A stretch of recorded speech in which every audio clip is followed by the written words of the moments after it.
Sono Santobono, sono un agricoltore del territorio di Camporreale.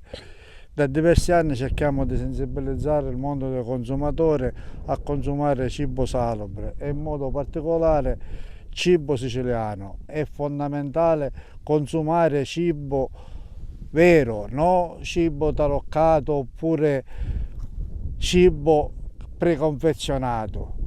Oggi si sta mettendo a dura prova sostenere le aziende agricole. Con le politiche portate avanti dall'Unione Europea si sta cercando di mistificare quello che deve essere naturale come il grano.